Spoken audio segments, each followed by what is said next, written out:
Banksy Talks podcast time. I, of course, am Banksy, and this is my friend Andreas Wiest. How are you, brother?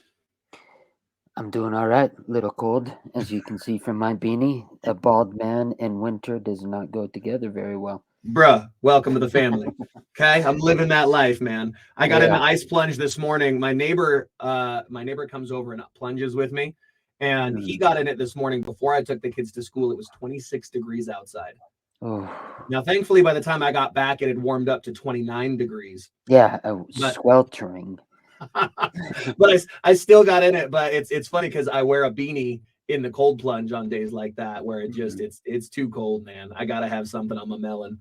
Yeah, I wear mine all the time when it's cold. It's a necessity for survival, brother. It is So Andreas, you and I have known each other for the better part of what, 20 something years, right?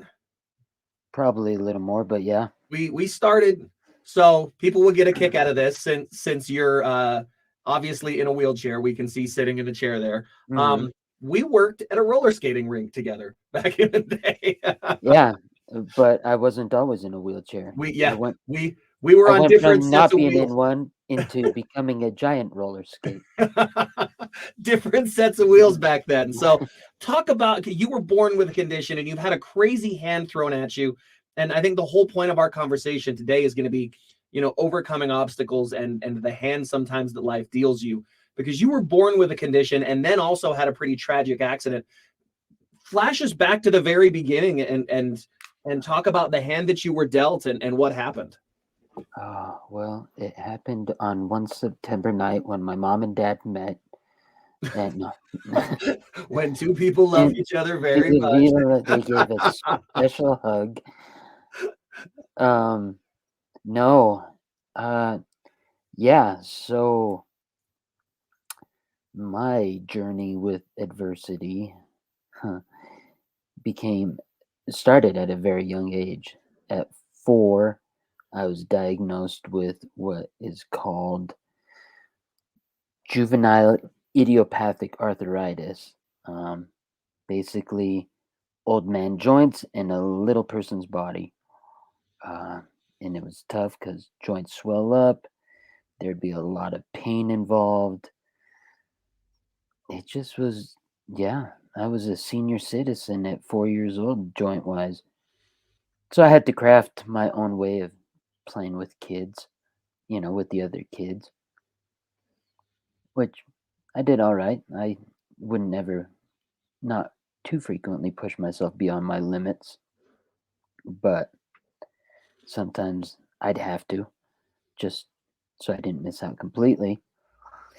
Then at 21, I was involved in a car accident, which broke my neck in 2 places at the C6, C7 vertebrae, uh, which is known as an incomplete break. So I still have movement in my upper body and feeling in my legs.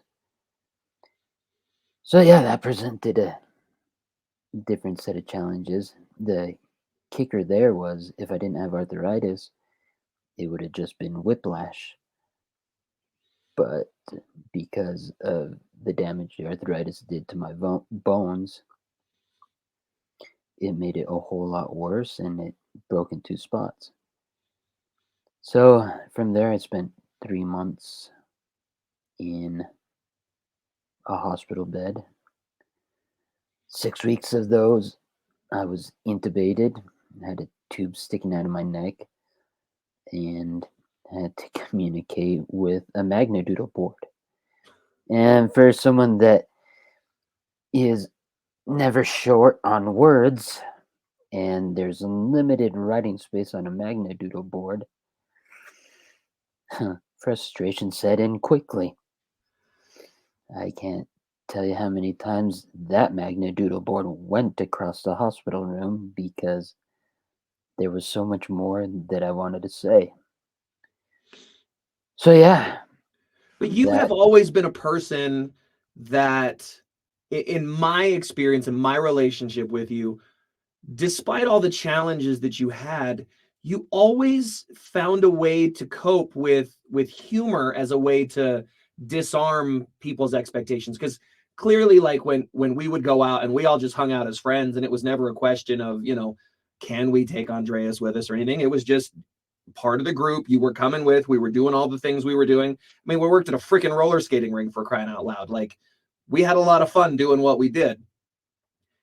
People would notice that you were physically different. And you had such a magnificent way of just disarming people, first with kindness and then with humor, that to hear obviously that frustration and that struggle and that anger come out in you. You're part Spanish. I know you have that fiery streak in you, but I've just never really seen that from you, you know?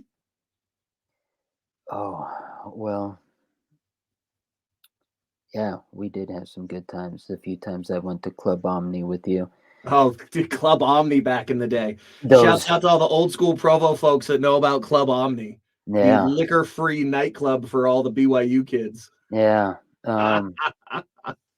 So, yeah, well, and my family will attest. I'm not always a ray of sunshine. There are days where I'm looking for people to give me an excuse to rip their head off. But yeah, disarming with humor. I mean, why not?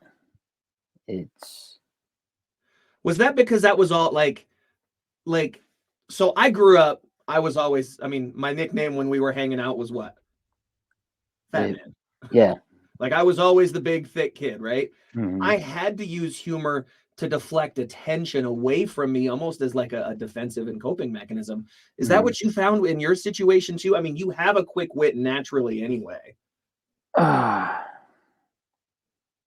don't know. Maybe I didn't look at it that way. I just would open my mouth and And whatever. sarcasm would come out. Yeah.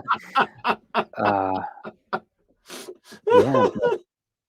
But some of my best friendships came from using that wit and that snark just because if I love you, I'm going to tease you.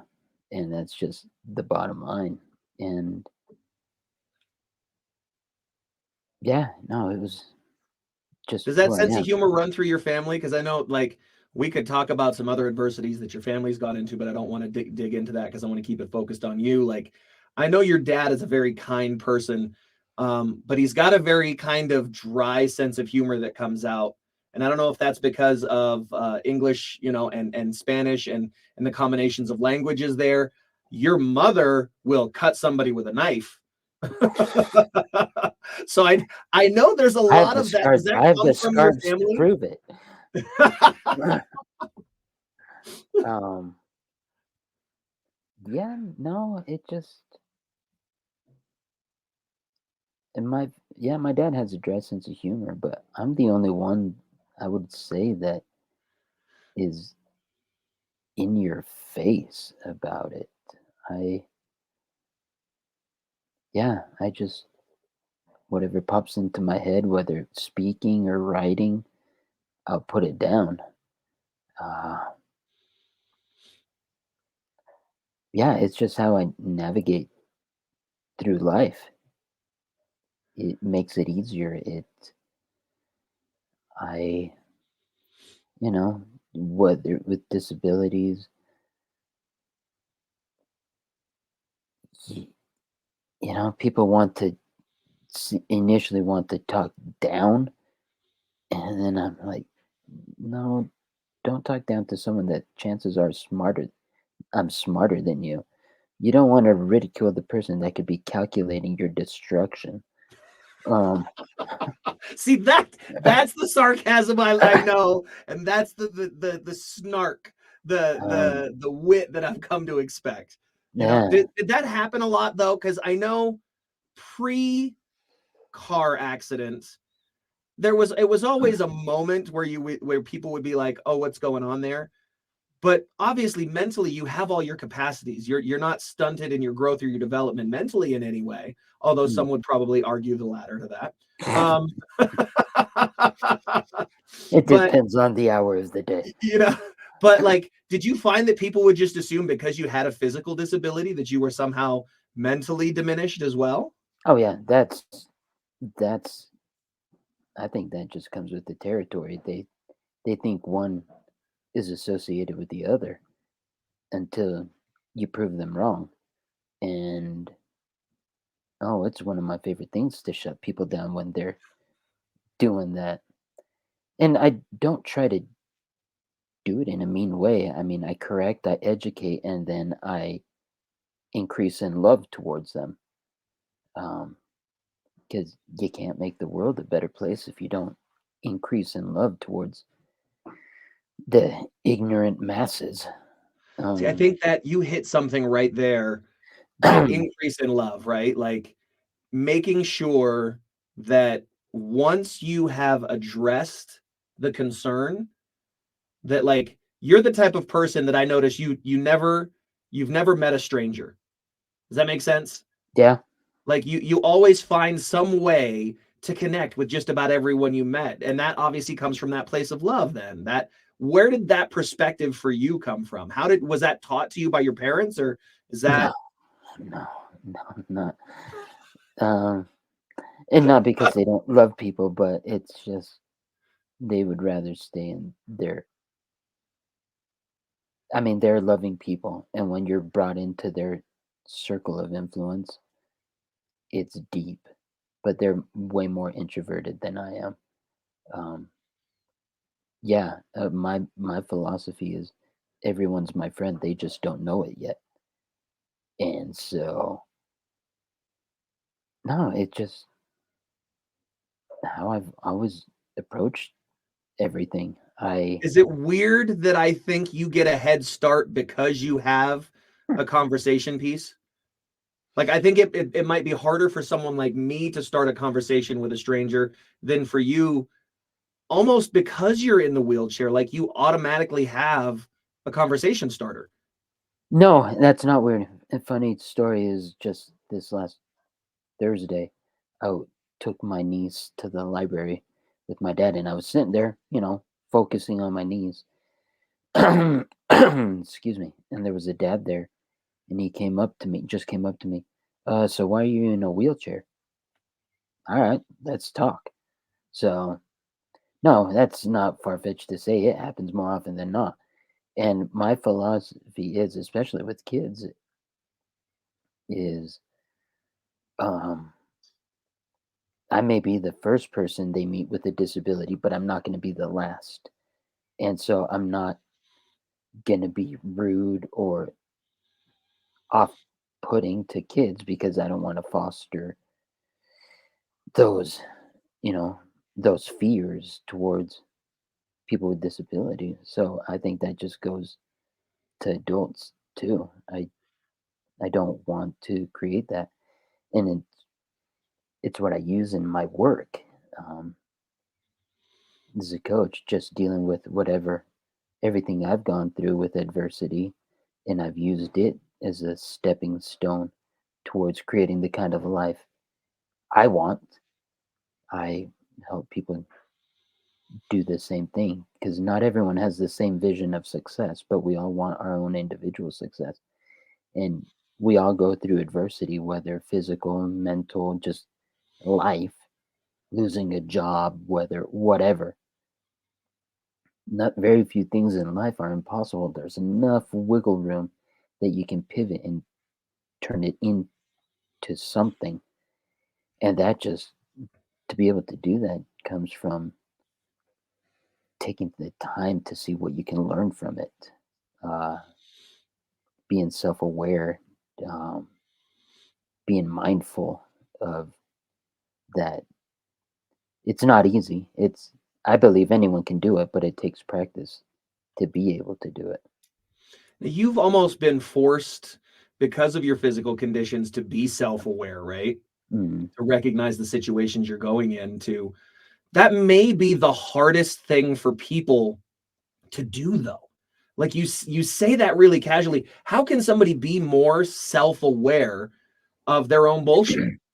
Because most of our problems we're the cause of.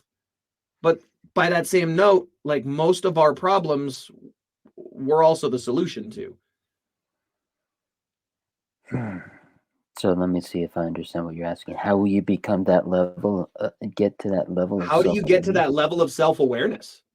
Because like you, I think you have a very specific set of conditions that force you to be self-aware, with the arthritis, with the chair, with, you know, with your experience, that you've been put in situations where you have to be self-aware.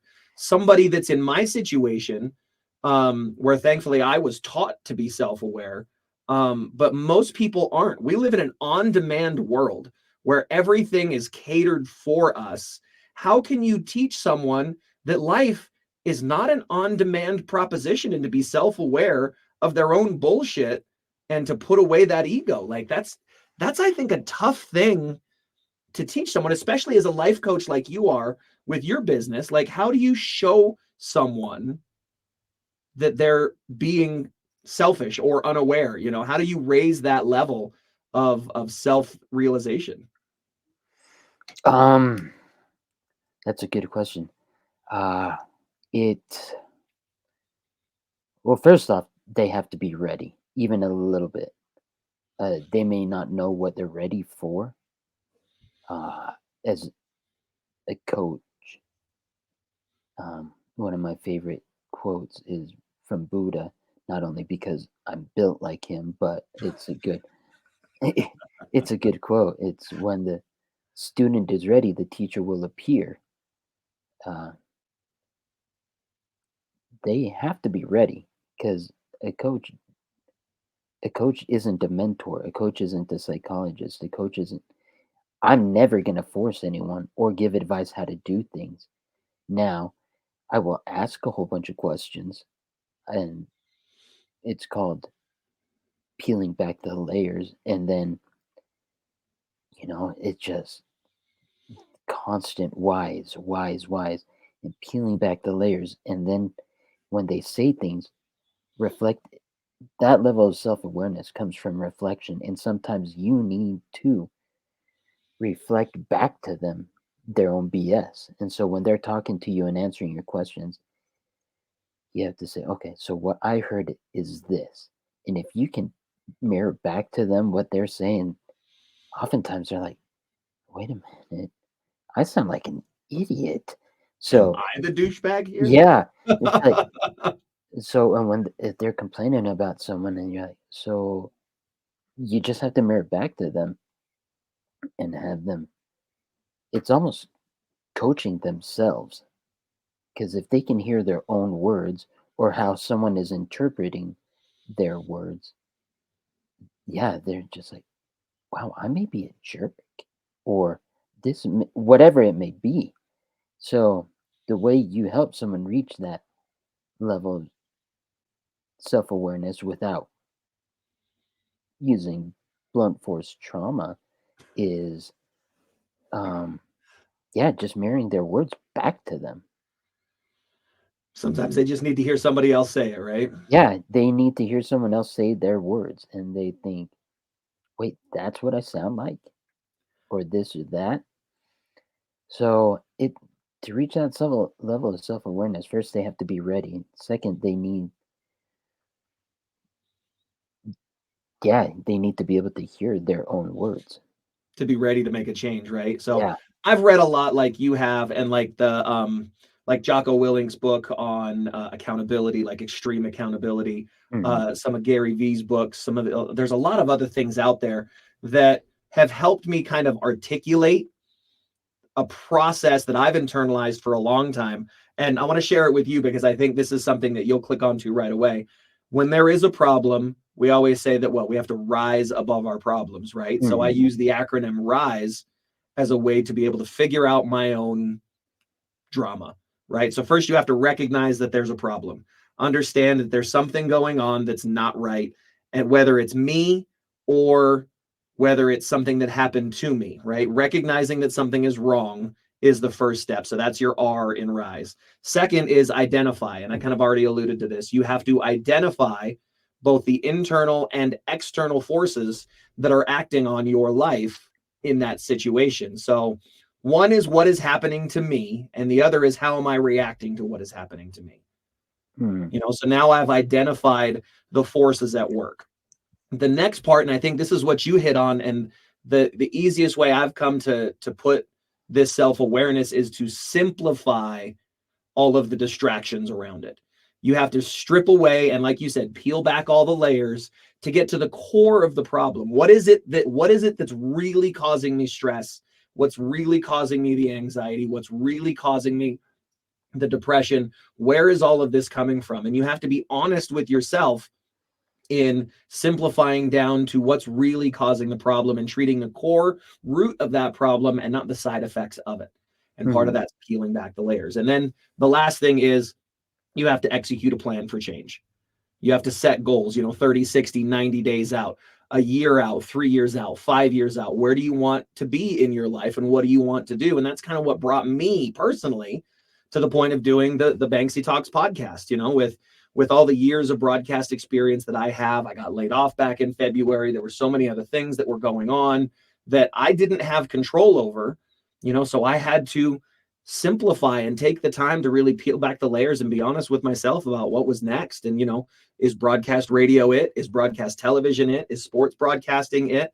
I've done a lot of these different things, but, when I go through my process, it's about creating a brand for me in the Banksy Talks podcast that allows me to give voice to others, because what I do well is I tell stories. I can help people connect. I can help make situations real for people. I can bring people like you on that have experienced an incredible amount of life and adversity and overcome those things. And now you want to continue to share that positivity and light. That's really the biggest gift that I have, and the only real marketable skill that I have to give back to society.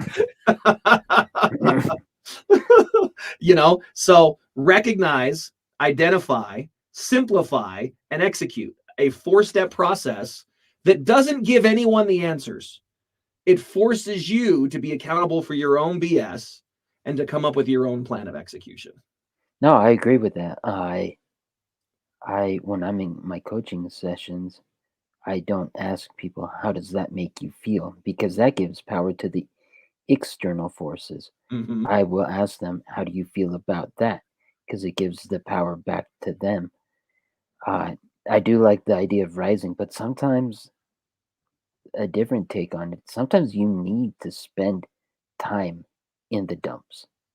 Sometimes you need to sit there. Sometimes there's a lesson that needs to be learned during those hard times. And I can say that because I've been in it. I mean, along not only with arthritis but paralysis, I was a horrible student. Uh, Not because I wasn't smart, I couldn't do it, but I would have much rather have had fun than doing what I had to. But then I, when I hit rock bottom, I knew I had to make a change.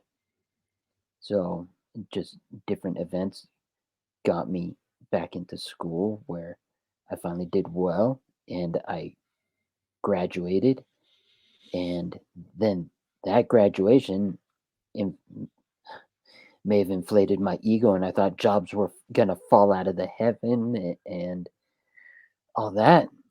And I got some pretty good jobs. But because of my medical needs, I couldn't keep them. Because if I didn't have these needs, they would have been awesome. But they didn't provide what I needed. So then I thought, well, what do I do now? I like people. I like helping when I can. I like meditation. I like this and that. But I thought, it's really hard to build a business around meditation. And so, yeah, we like to read. I loved the book Think Like a Monk. I try to take everything as a higher level monk mindset. So, Jay Shetty's Think Like a Monk is, I mean, how are you not going to listen to a man with those dreamy blue eyes and that awesome British that awesome British accent?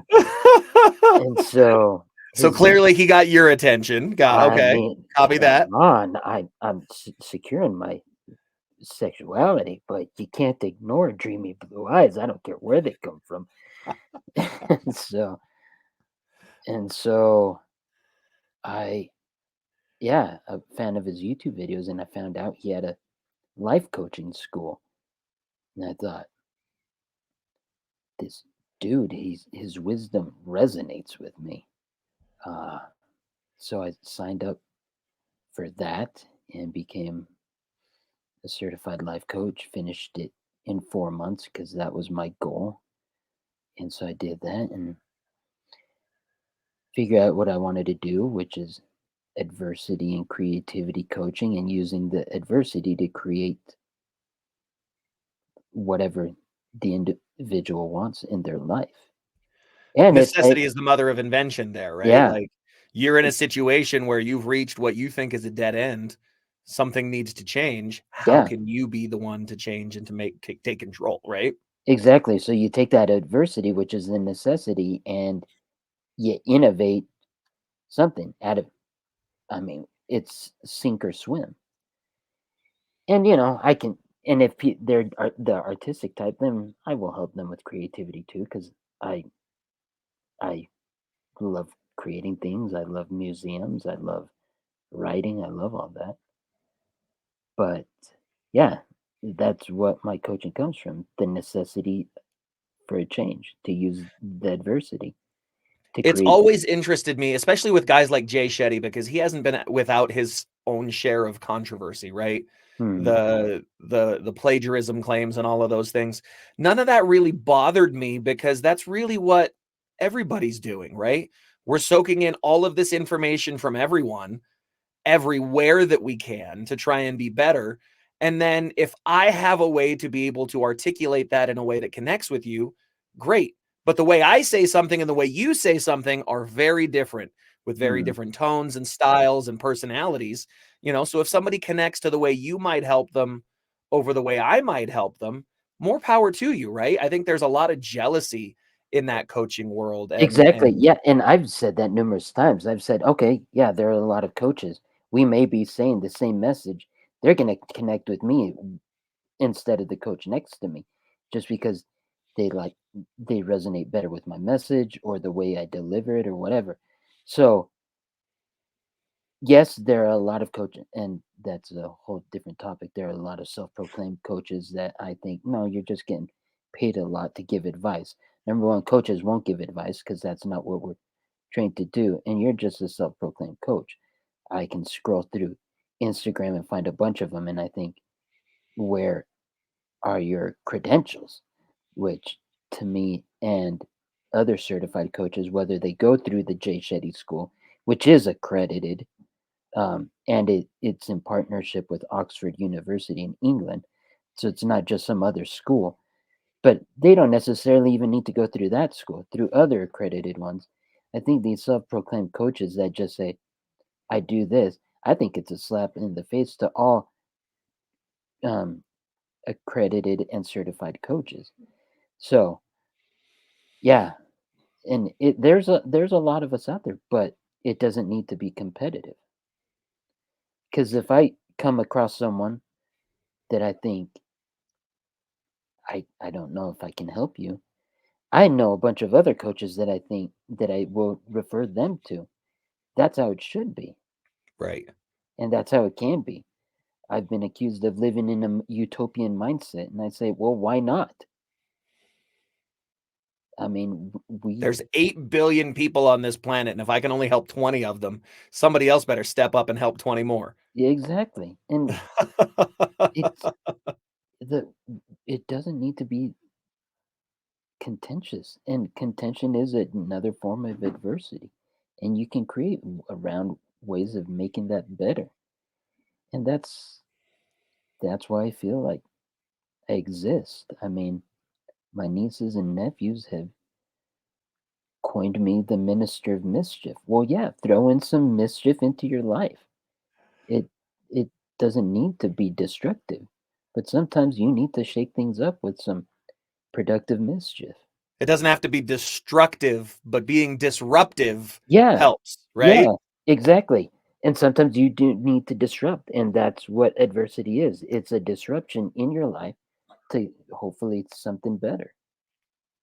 So the name of your company is, if somebody wants to find you, and we'll put the links to all of this obviously in the description so that people have it. But if somebody wants to get in touch with you and your coaching specifically, how can they find you?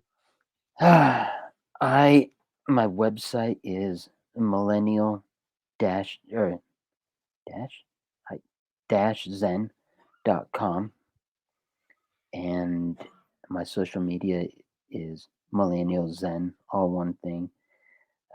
And millennials think, oh well, he may only coach millennials. Well, no, although that is the rising generation, that those are the ones that seek me more, but I work with people of all ages.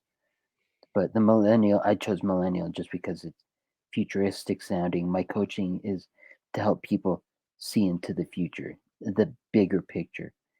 And Zen, I mean, I try to help people not only survive in the chaos, but thrive in the chaos, to rise above it. But yeah, you have to be in the chaos for a bit before you can thrive.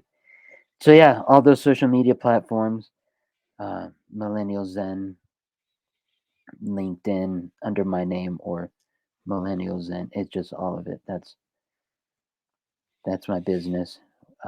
We ramping up for the I'm ramping up for the holidays, so I'm giving away right now a free month of coaching to Nice. whoever would like to try it, and if they find benefit. Now, I think obviously because Oh of the yeah. title with millennial being there, it feels to me like you and I are just far enough away in age that Hmm. I think there's a bit of a gap in the way that we were raised, because your world more than mine is so much more digital. Where you were like, I'm just old enough that I still like took typewriter classes in Oh, I school. did too. I And mean, I was born in. I just turned 43. Uh, so I was raised analog, but I can speak digital. but like there is a gap there that I think there is a generation of people that I don't know what was lost, but I feel like there is an awareness and a I don't want to say a lack of toughness, but there is a I don't know what the right word is that I'm looking for there without just pissing off an entire generation of people. But it feels like there is a resiliency that previous generations have had that I think millennials get a bad rap for not having. Yeah, And I what's mean, what's the biggest challenge for you as you work with your clients? Is there something that's underlying that you can put your finger on and say, yes, this is something that's a recurring thing that people are dealing with right now? oh,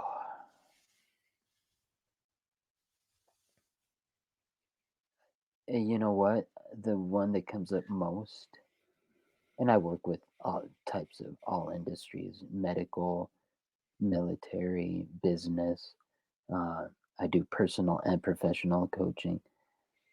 It all comes down to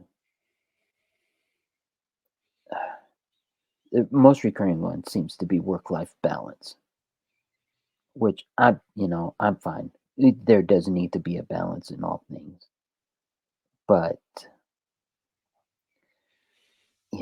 sometimes one may require a little more attention than the other. It's Nothing's ever going to be perfectly balanced. You can get close to it, but very few things in life are going to be 50-50. And so that's the main one. The other one is just, sometimes you just need to ride the waves. A lot of people want things right now, especially younger generations. Like you said, on demand. I want this now. Well, you don't get it now. You may not have to wait long, but you don't get it right when you want it. Sometimes you need to suffer a little bit. That's Yeah, Well, I the think you said it, adversity. in the suffering many times is the lesson and is the success, where people just want everything. You can't expect the reward for something you haven't done the work for. Exactly. And And when I I think sometimes we make and I'm going to risk pissing people off here, but I feel like there's a whole generation of people that act like regular ass hard things are somehow traumatic. And it's Yeah. not traumatic, it's just life. Life isn't easy. Like, this is a perspective of prosperity that I think there's a generation of people that are trying to mature out of, thankfully. And I think there's a big movement and an awareness that, hey, like, not everything in your life is a significant trauma, that's just life. And sometimes Mhm. it's hard, and sometimes it's going to be hard, and you just have to work your ass through it. And hard things rarely kill anyone. And I'm a huge student of stoicism, and you know I'm reading more current Stoics like Ryan Holiday, which one of my favorite books of his is "The Obstacle Is the Way." Exactly, there it is. The obstacle is the way. Stillness is the key. Yeah, quiet moments. You may need that. Ego is the enemy. Also, that ego that I need things now. This menial work is beyond. I'm above that. Well, no. You know what? Be happy with what you have right now. It's okay to want more, but be content with every stage you're at. Mm-hmm. There's nothing wrong with wanting more and working towards more, but you can't jump to the future. Be content with every stage you're at.